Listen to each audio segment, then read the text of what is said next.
So betrayal blindness is something that carries a lot of shame for partners. Partners, after discovery and they're coming to therapy and they're getting help, as they're looking back, they realize I ignored things, there were signs, I even discovered things and I let it go. And what happens is they come up with so much shame and self-directed anger. If betrayal trauma has touched your life, you're not alone and healing is possible. This is Betrayal Recovery Radio, the official podcast of the Association of Partners of Sex Addict Trauma Specialists. I'm Dr. Jake Porter, and each week we explore the science, soul, and stories of transformation after betrayal. This podcast is for betrayed partners, for those who've caused harm, and for the professionals walking with them through the healing. Because even in the ashes of betrayal, something beautiful, something strong, something triumphant can rise.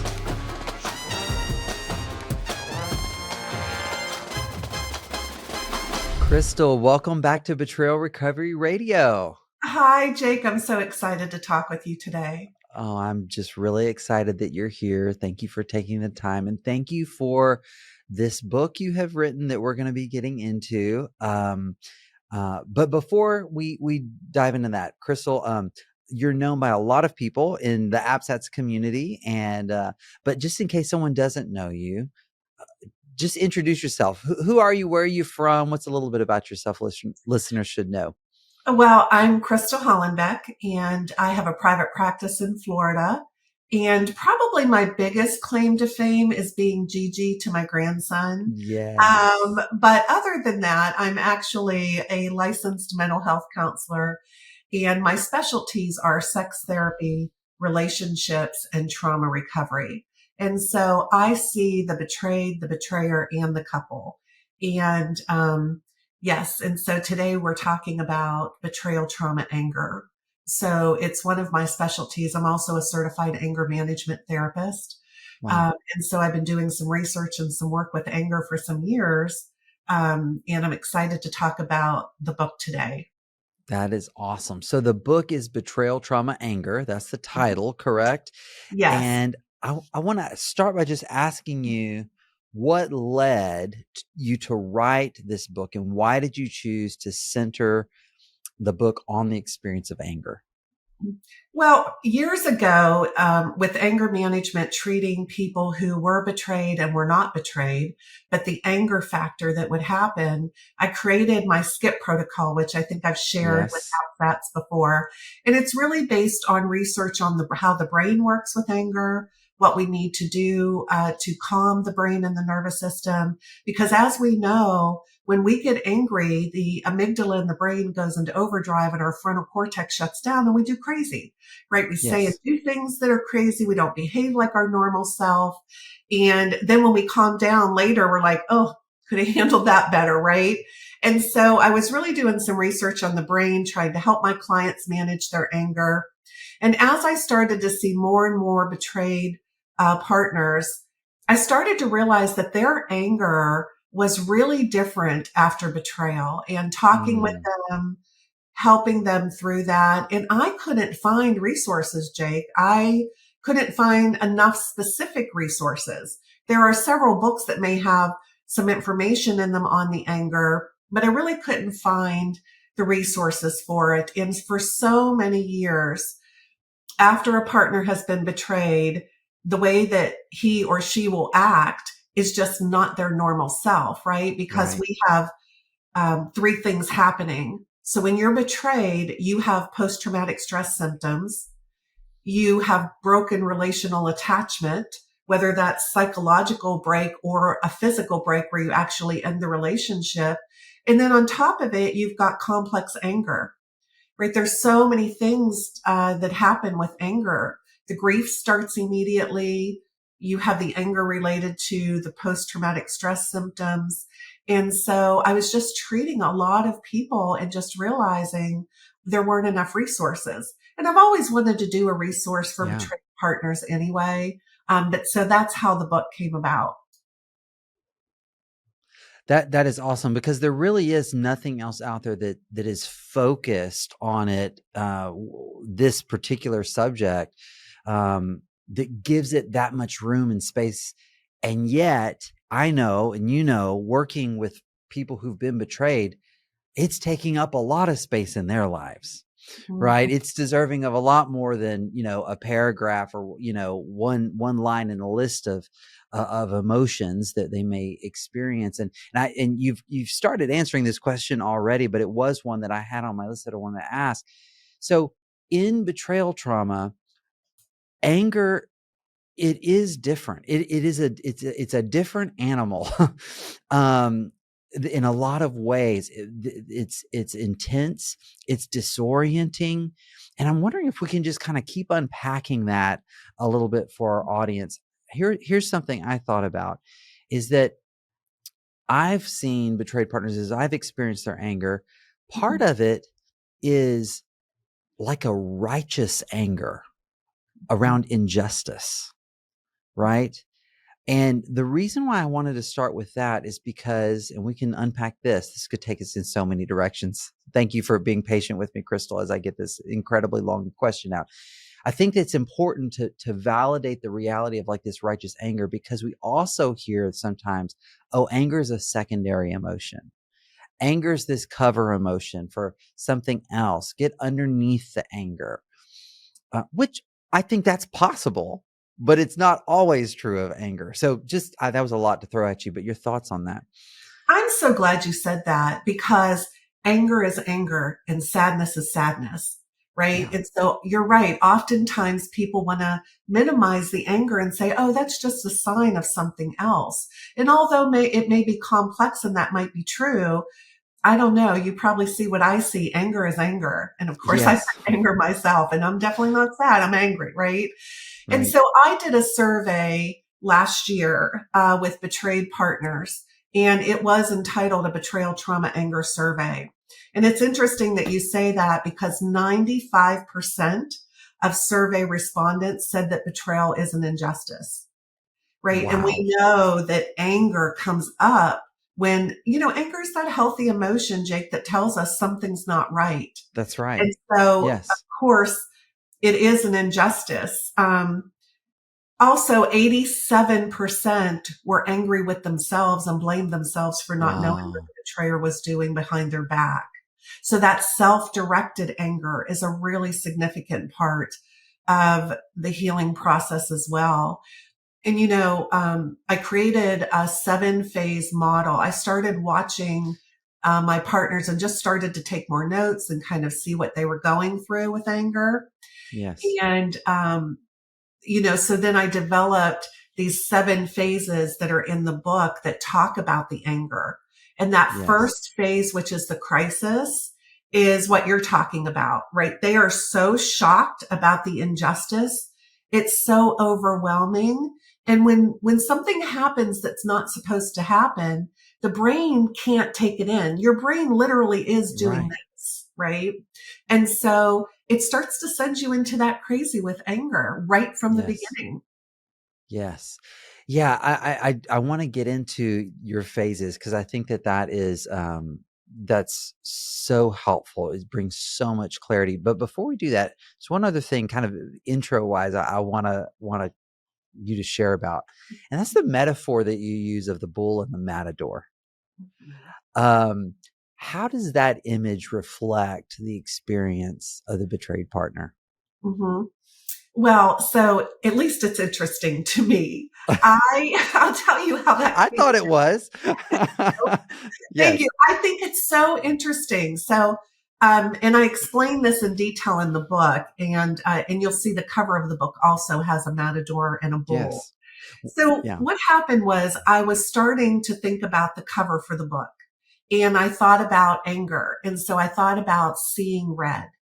So then Mm, I thought, how can I bring seeing red into the betrayal trauma anger, right? Like I'm thinking about images and whatever. So I just started to do, seeing red, of course, is associated with the bull that charges the matador when they see the right. color red, which is the myth, right? That we all think.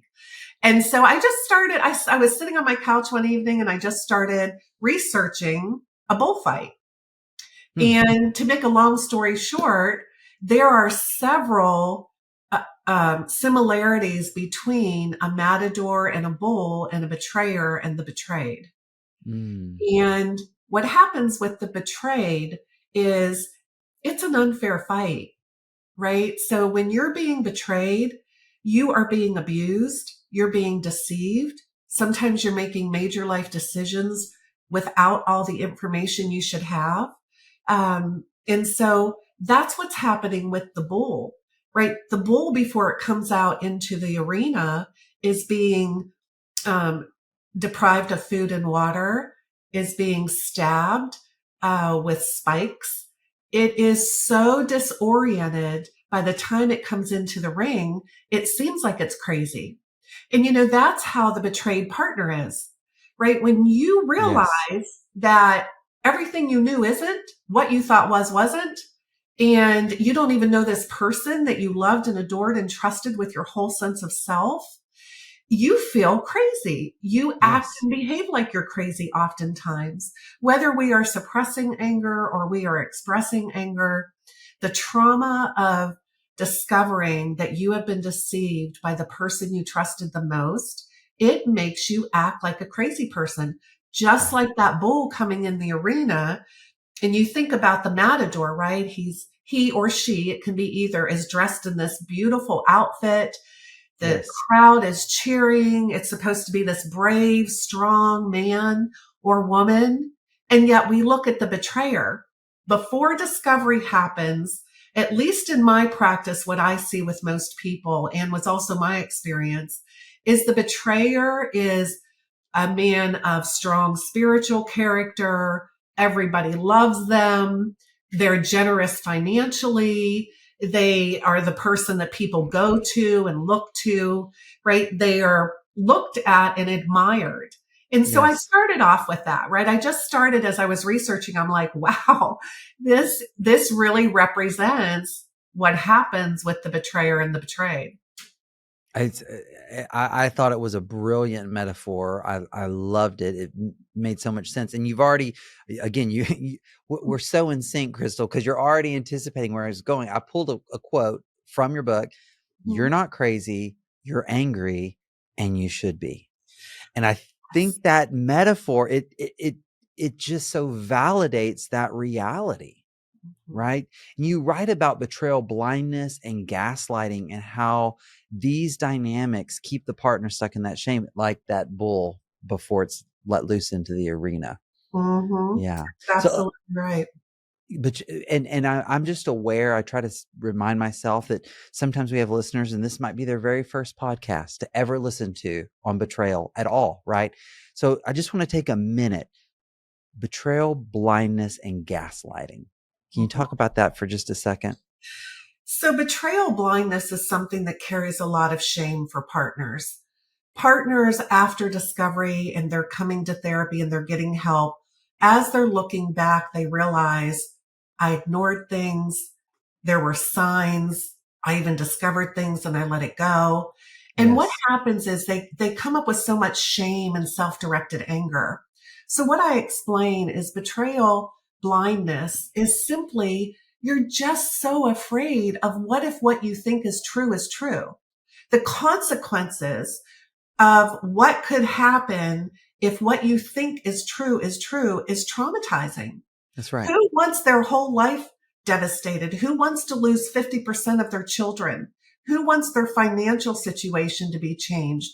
Nobody gets married thinking they're going to get divorced, right? And so Yes, right.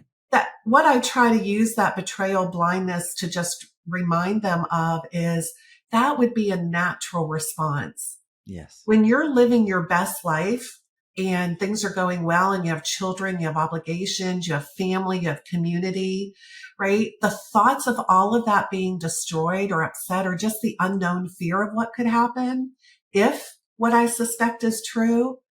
So that's what we want to do. If you are listening and you have struggled, or maybe right now it hasn't been discovered, but you're suspicious, it's normal. It's normal to not want to face it. It's really That's right. scary to face it.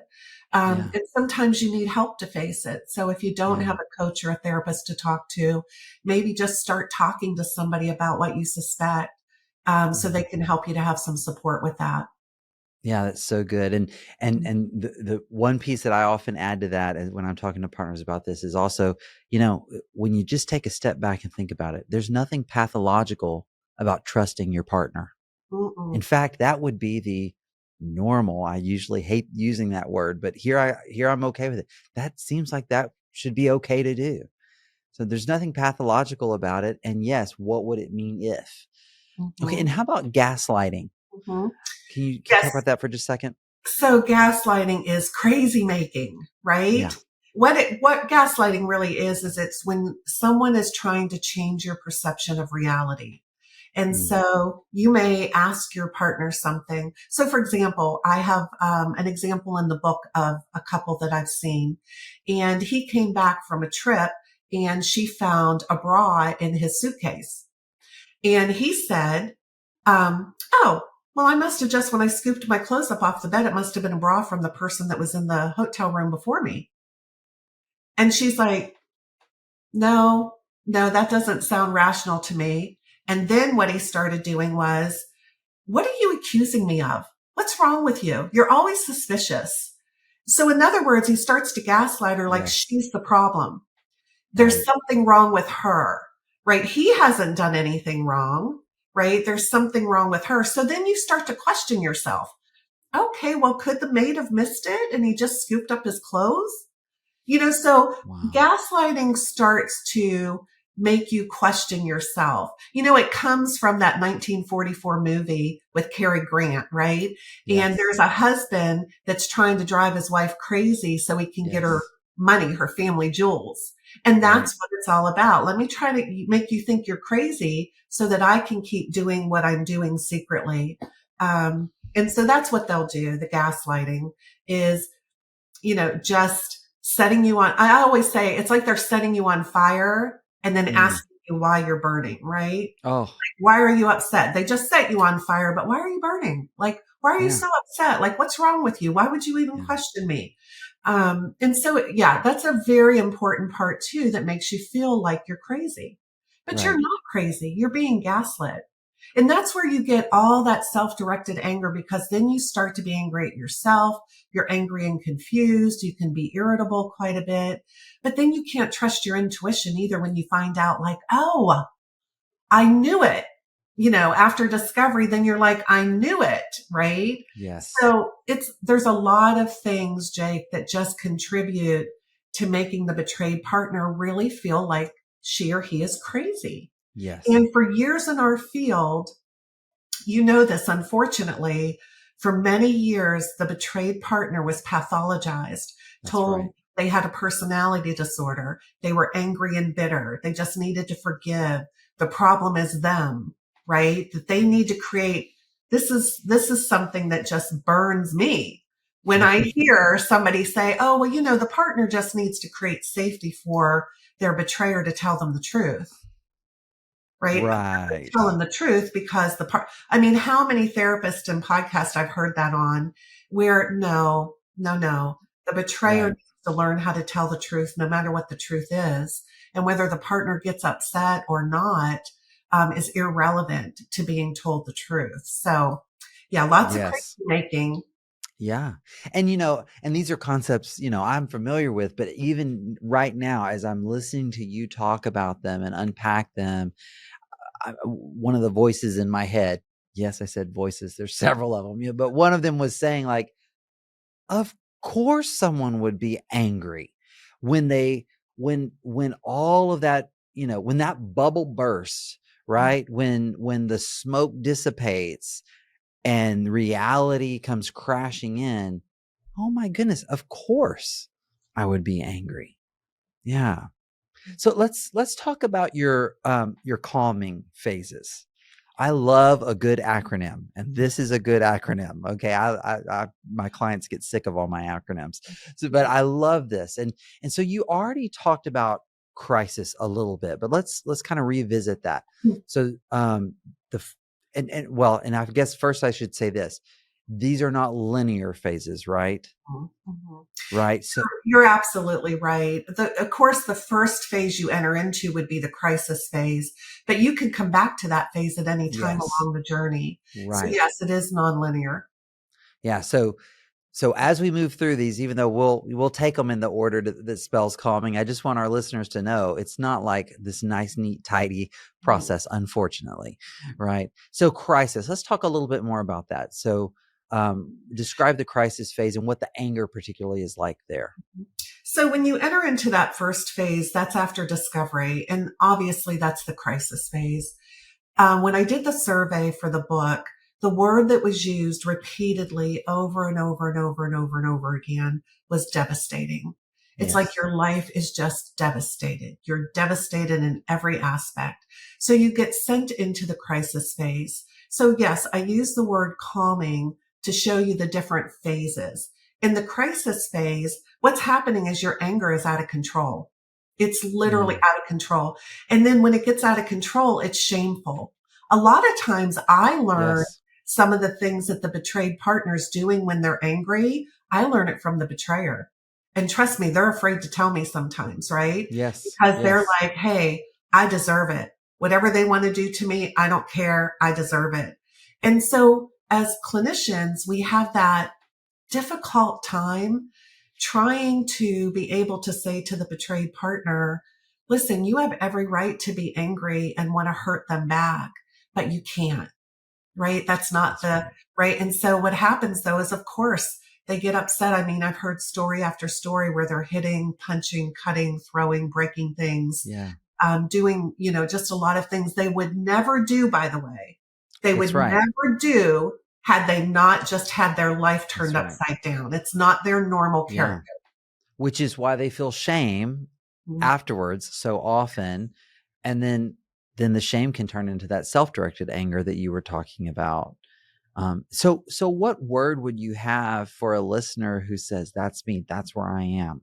My anger, it is uncontrollable right now. I am doing these things that I do not want to do.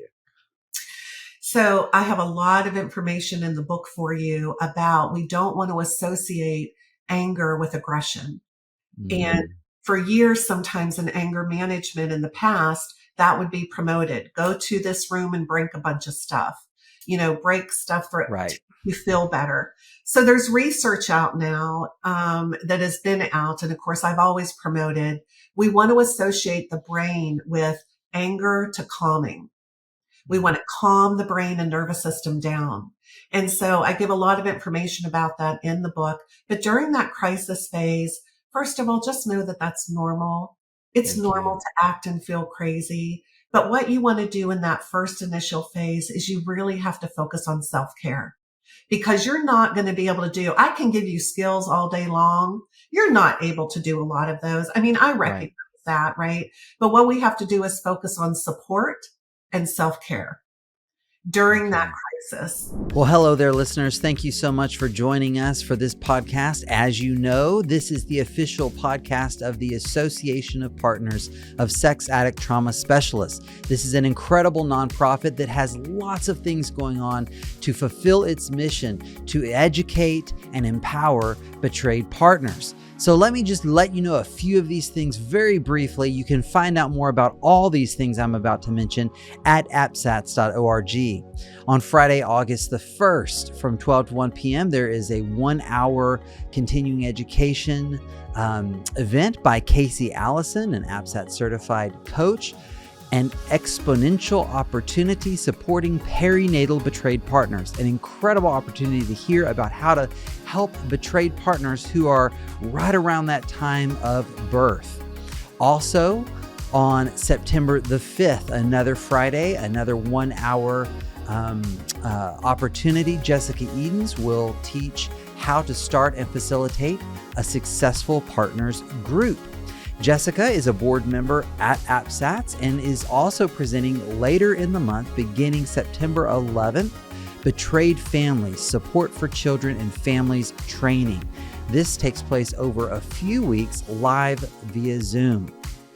On Monday, September 22nd, very exciting, that week, the 22nd through the 25th, live online via Zoom, time for people in Australia, New Zealand, Singapore, over there, that part of the world. Our foundational training, the multidimensional partner trauma model training.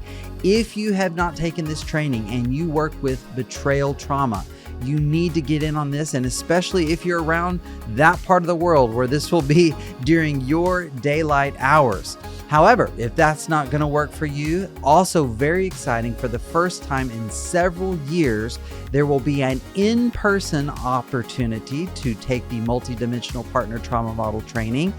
That will be October 22nd through October 25th in person in Seattle, Washington.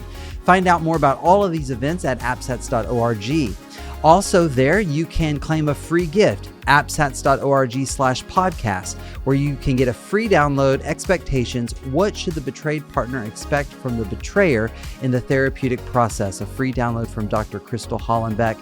And as always, I like to offer my book for free, Breaking Barriers, Building Bridges, the Couple-Centered Recovery Model for Lasting Connection After Betrayal. You can grab your free copy of my book at drjakeporter.com/breaking barriers. All right, we're going to get back to our episode now.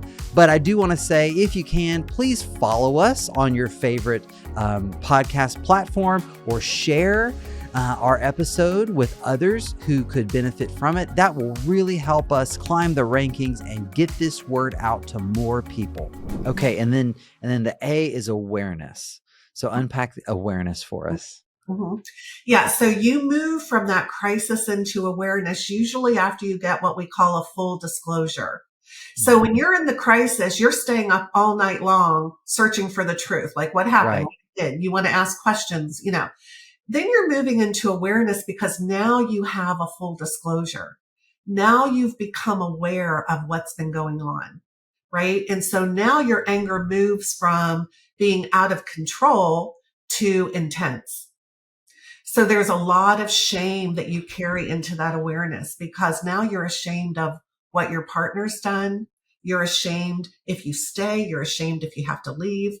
But you have now the awareness where now you can start taking a look at boundaries, right? So in that awareness phase, we want to start establishing boundaries. Now that we have information and you're coming out of the uncontrollable, that I want to say, though, that uncontrollable follows you through several phases at times. Sure. But at first, it's just all uncontrollable, right? So when you're in that awareness phase, you're really looking at, okay, now that I know what I know, now I can establish boundaries. Now I know patterns of behavior. Now I know things where I have to be safe. And so you move into that and trigger management. Some women and men are triggered all day long. It's so painful. They don't want to be. They don't want to have to be dealing with it, but they can't get away from it. Sometimes it's so hard. So I developed a protocol for managing intrusive thoughts. And that is given in the book. And then also just lots of things about managing the triggers. And then, of course, establishing boundaries in that awareness phase. Yes. Okay. I love that. And so next, leveling. You talk about leveling. Yes. So you start to move into that leveling phase where what you're doing is your anger is now more sporadic. So when you start to level out, right, you're starting to, manage your triggers. You're starting to have boundaries. It's not as uncontrollable anymore. You're starting to be able to use some skills. So it's kind of leveling out.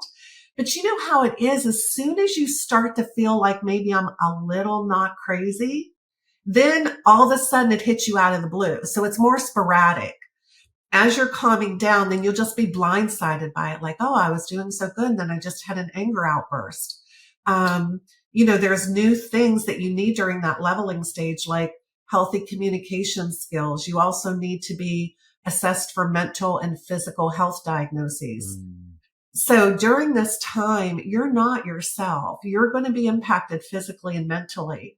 Sometimes you're going to need some medication to help you temporarily through this time, maybe to sleep, maybe to see if there's any other diagnoses going on. So just really, as you're leveling out, just taking care of yourself a little bit more holistically is going to help you when that anger overwhelms you. Okay. That's so helpful. M is for management. Yes. So by the time we're coming out of that leveling off stage, we're heading into more of the management phase. And so during that time, you're just getting an increased understanding of anger. This Mm. is when you would really be working with your therapist or coach to do a deeper dive around anger. In the book, I have a whole chapter on so many reasons to be angry. Let me just tell you, there's probably thousands. I Yes. list a lot in there. There's a lot more. But here's the key about this is that I defined anger. I have a definition of it. And the importance about the definition that I developed is anger is immediate and then it's unfolding over time. Mm. So you're angry about this now. You don't even know all the other things you're going to be angry about, right? So it progresses, Jake, as you know, where we can't just, a lot of times people will say, well, how long is it going to take for you not to be so angry? Or like, Right. why are you still angry? Well, the reason that you're still angry is because there's so many more things to be angry about. Yes. And it's Yes. ongoing and unfolding. And so just having grace for that. If you know a betrayed partner or if you're a clinician working with them, this is so important. You Mm. have to really show them grace and kindness because that anger is unfolding over a long period of time. There's new things to be angry about, all of the loss that they've had too, on top of everything they're having to deal with. And so during this anger management phase, not only are you taking a deeper dive into the anger, but you're also doing your deep trauma work. So Okay. every betrayed partner that I have seen, right? Some people probably don't need to go to therapy, but I think most do. And the way that I explain it is think about if you were in a really bad car accident. You Sure. might get up and walk away and feel like, hey, I'm fine. I don't think I'm Yeah. okay. But it's still a good idea to go get checked out. You don't know Yeah. what's happening internally. You could be bleeding, other things. Right. So if you have been betrayed and maybe you're handling it well and you have good support, it's still a good idea to go see a therapist because you're going to address the betrayal trauma and then also your whole life history of trauma.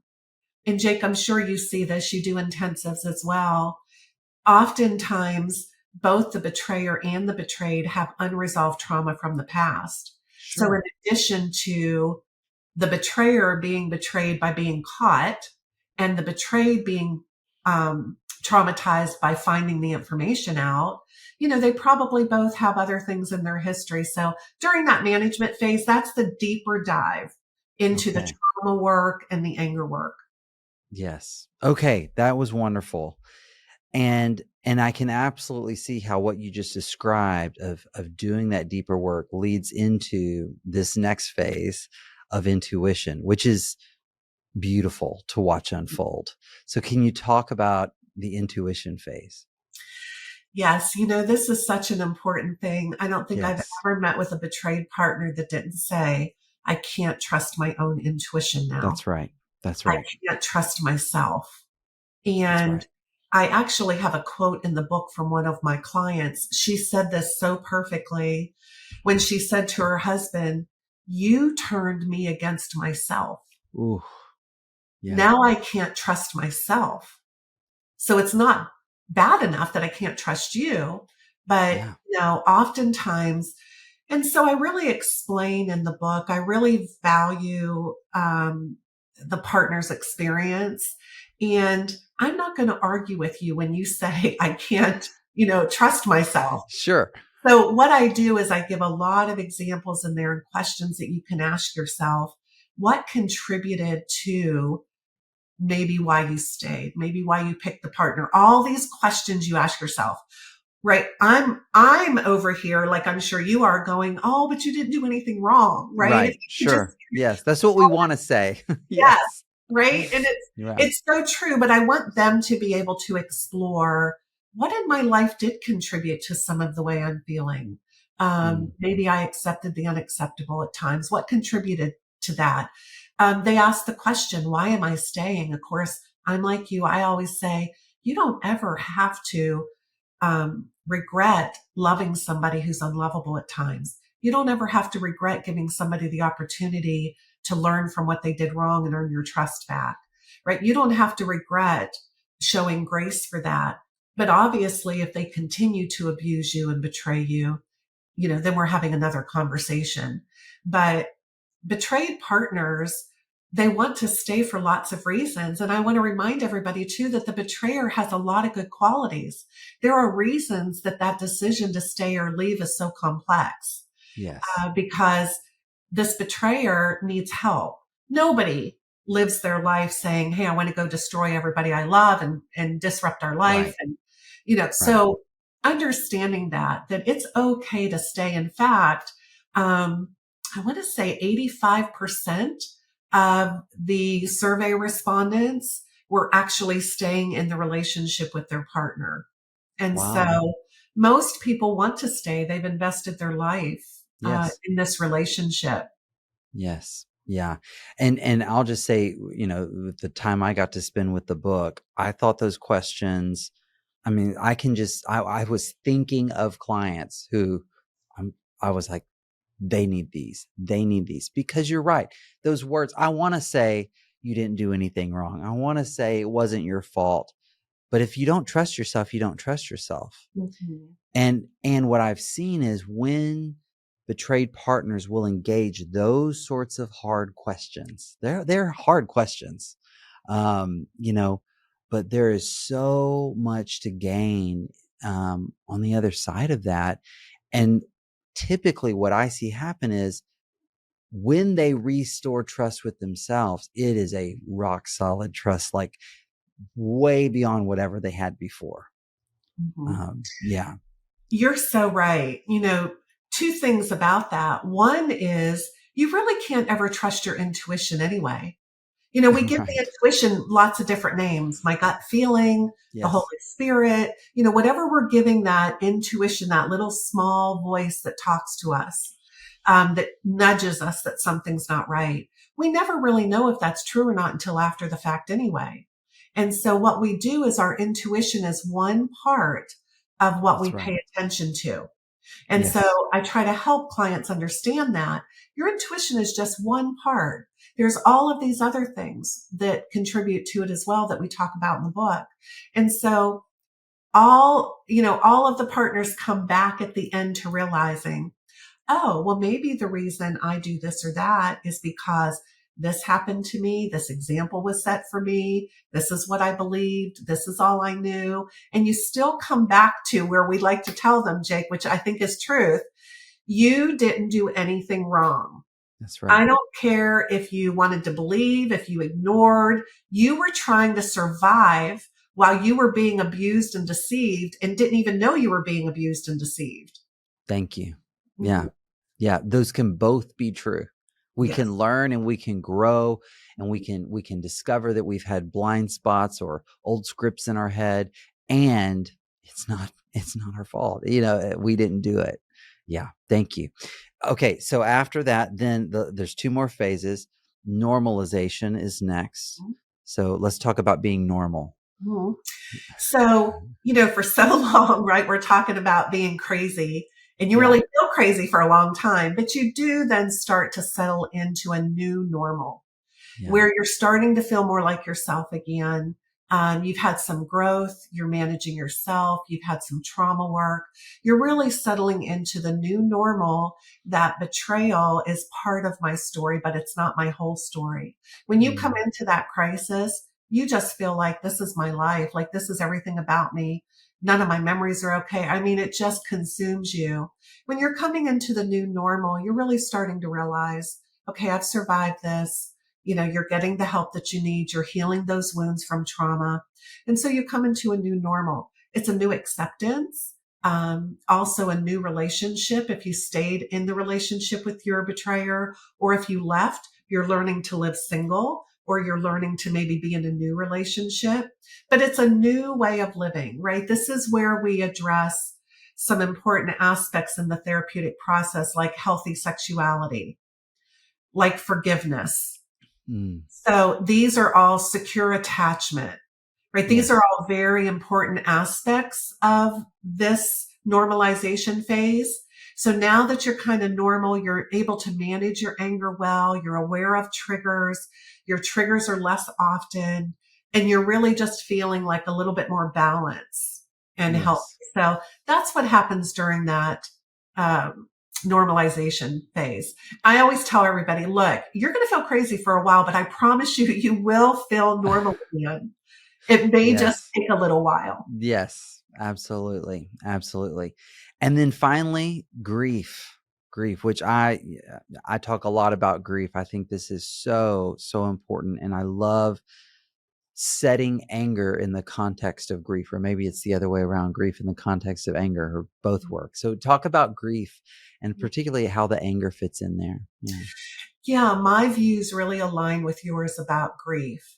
I really believe that you start grieving the day of discovery. Yes. There's so much extensive loss that happens. You start the anger that is part of the grieving process right from day one. You're so traumatized and shocked, but then you have these little spurts of anger and rage that happen.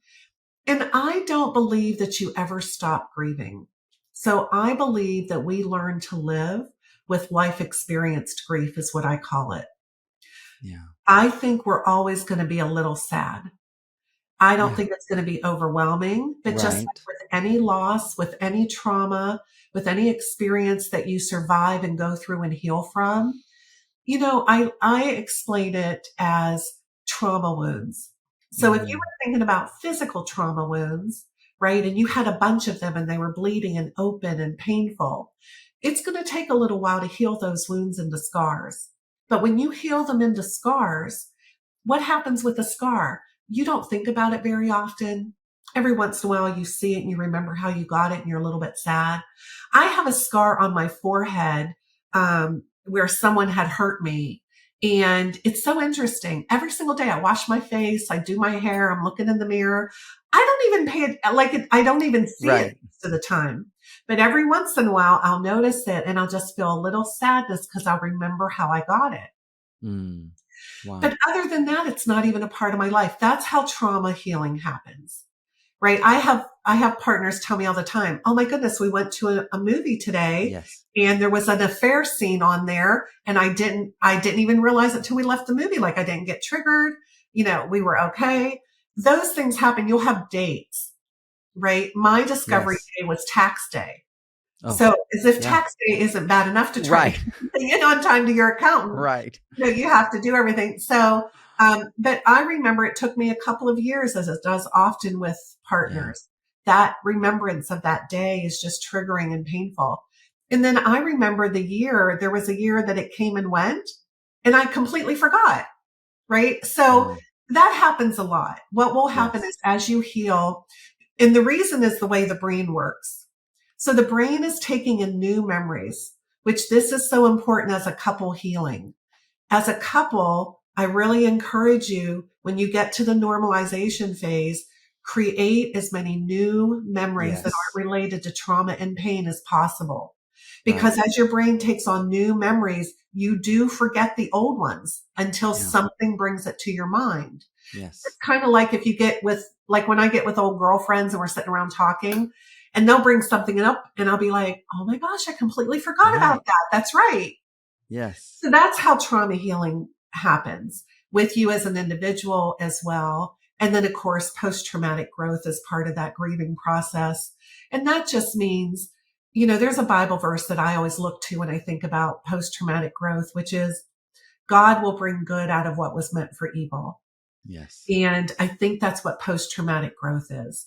Post traumatic Yes. growth is those good things that come from something bad happening. You're never happy that the bad happened. But I know in my life, if bad wouldn't have happened, I wouldn't be able to help other people right now. I would have never become a therapist, right? Same. Same. Same. Yes. And so God lets us see this a little bit aside of this heaven, how he's Yes. using what happened for bad for good for us. So that's that post traumatic growth individually and as a couple. Yeah. Thank you. You're We welcome. don't just have betrayed partners who listen, we do often have betraying partners. And so I want to ask you, what role does the betrayer's response play in this whole dynamic of anger, in either escalating or helping to maybe soothe betrayal trauma anger. So maybe we could speak to that and then also give maybe a couple of practical tips for any of Mhm. these listeners who are on that side of this equation. Yes. And so throughout the book, by the way, I have sections that say recommendations for the betrayer.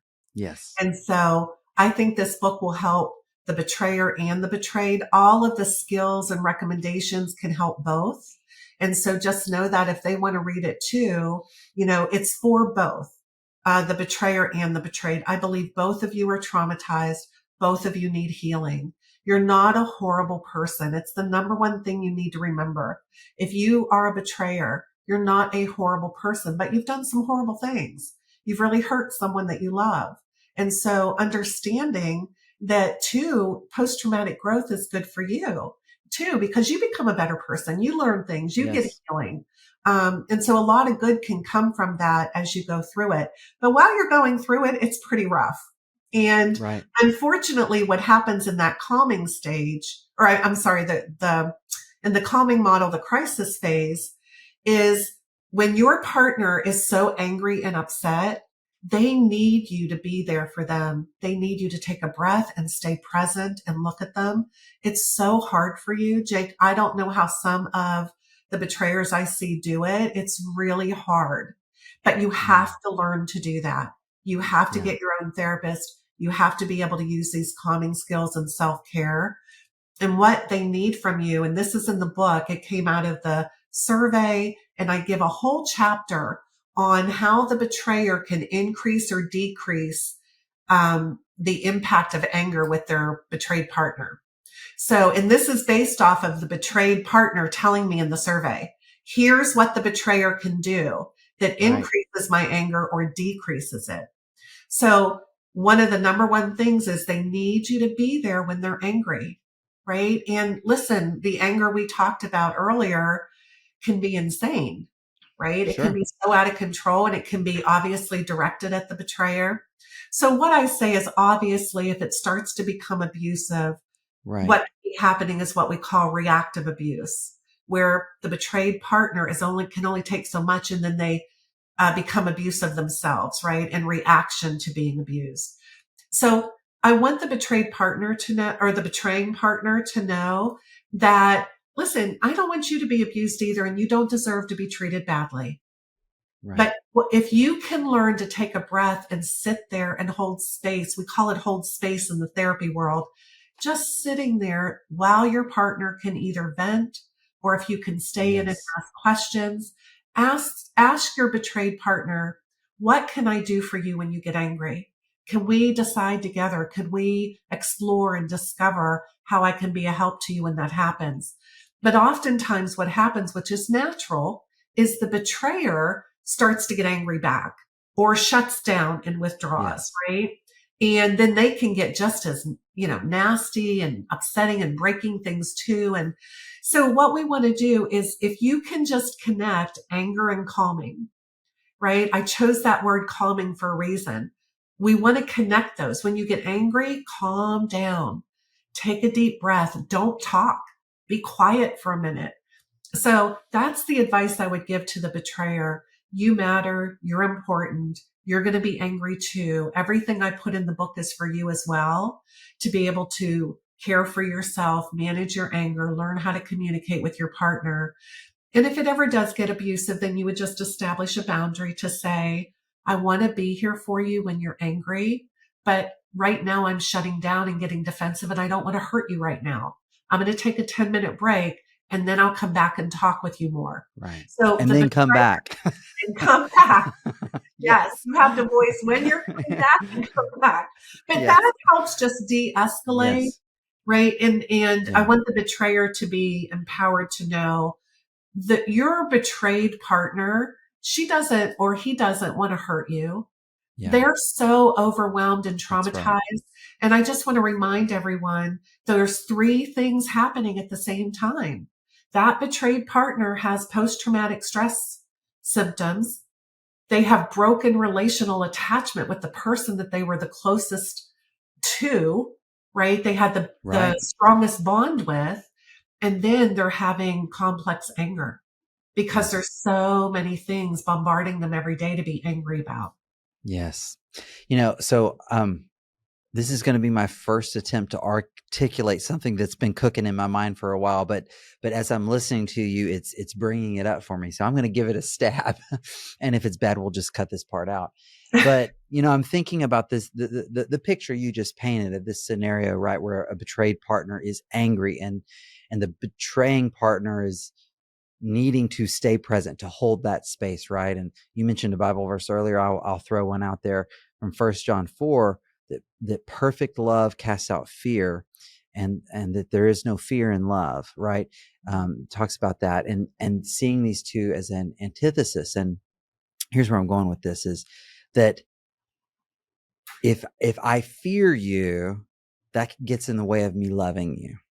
Mhm. So what I've been thinking about for myself, I've been thinking about this as a father and as a husband and as a employer, but I see this for our clients as well. In that moment, I need to ask myself, okay, I have fear right now, right? There's anger coming at me. I fear, I feel threat, but am I really actually safe or not right now? Is there a plate coming at my head? Oh, yeah. Is this person, because this is a terrible thing, but a few times I've had this happen where the betrayed partner brings up old traumas, childhood stuff, and is being, weaponizing it against the betrayer. So is there real physical or psychological harm, or is this just like a really uncomfortable, and yeah, it's a scary thing, but I am safe, right? The anger alone isn't going to hurt me. And if I can get that through my mind and kind of get on the other side of that fear, I can stay and I can love you. I can hold that. I can be present for that. Yeah. So anyway, that's something I've been working on. I love it. I love it. I like what you're saying there with that concept that fear and anger can't hold the same, or fear and love can't hold the same space. Yeah. So whatever it is that they're afraid of, they have to just sit in it, because what the betrayer needs to learn is they can handle negative. They can That's right. handle sitting in it when their wife is Yeah. upset. They've That's right. lived an unaccountable life for however long it's been. Oftentimes it's many years. And now they have to sit in and be accountable emotionally, accountable financially, accountable with honesty. Yes. And so if they can just be accountable as a partner to somebody that's hurting, right? I always say, Yes. look at her or him that they're hurting.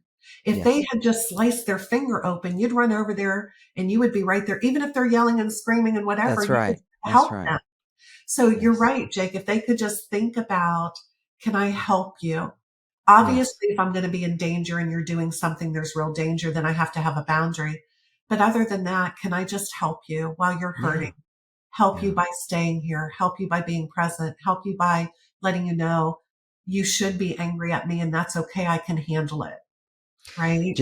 Yes. Just a few weeks ago, I was listening in on a conversation that was happening at a dinner I was at, and there was a betrayed partner who shared a huge moment where she felt like she turned the corner with her husband after discovering his betrayal, was when she realized that she was able to show up however she needed to show up in that moment, and he was there.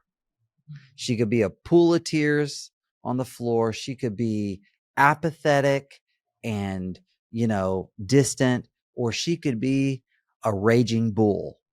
And there he was. There he Mm, was. mm, And she said what she shared was that there was a moment where she was the raging bull. She didn't use those words, but she got mhm, quite descriptive. But of everything that was going on, and it was and there he was, and in the middle of that moment, she had this awareness that, whoa, he's just listening. He's not defending. He's not running away. He's not counterattacking. He's receiving it even. And she said she felt it in her whole body. Just not that it didn't come back, in another moment, but it was a huge moment for her. So, Yeah. Well, that's so beautiful. And Hmm. it's so true. When a betrayed partner is having their worst day, they're behaving in a way that's embarrassing and shameful. If they can just be allowed to have their worst day and not be judged for it, if they Yes. can just be allowed to be where they're at and what they're experiencing and know that they're loved, it helps them to heal so much. That's such a beautiful story. Mhm. Yeah. Yeah. Well, Crystal, this conversation has been amazing. I know I could talk to you for hours on end, Me but I too. want to be mindful of your time and our listeners' time as well. The book is Betrayal, Trauma, Anger. And I just want to give you an opportunity to offer, you've done it throughout this whole conversation, but to just sort of land this plane by offering a word of hope and encouragement to those who are listening, going, yes, that's me. Yes, that's me. Yes, that's me. Yes, I really hope this is going to just really strengthen and encourage and validate both the betrayer and the betrayed, as well as the helping professional helping them. Yeah. The book Yes. is really written for all three. Of course, the betrayed partner is the center, but also for the betrayer and the helping professional. So it's called Betrayal, Trauma, Anger. You're not crazy. You're angry and you should be. How to process complex anger after healing while healing from sexual betrayal. But I also want to just real quick, Jake, let everybody know that I also have a chapter that lays out a therapeutic process for betrayal trauma. I've had so many clients not get good help, not know what to do. There's so many resources now online. What do I do? Where do I start? What can I expect? So I do have a chapter that lays out what to expect from a therapeutic process. I give a treatment plan. And I also have a chapter on complex trauma to help educate with that as well. So That is wonderful. And if people want to get the book, what's the best way to do that? just go to Amazon. Okay. Mhm. Awesome. Well, Crystal, thank you for your work. Thank you for your heart for everyone in this process, no matter which side of the equation they're on, both the betrayed and the betrayers. I just really appreciate and respect you so much, Crystal. Thank you. Oh, you too, Jake. I feel the same. It was so nice to talk about this important topic with you. Thank you. Yes, and I know we'll speak again.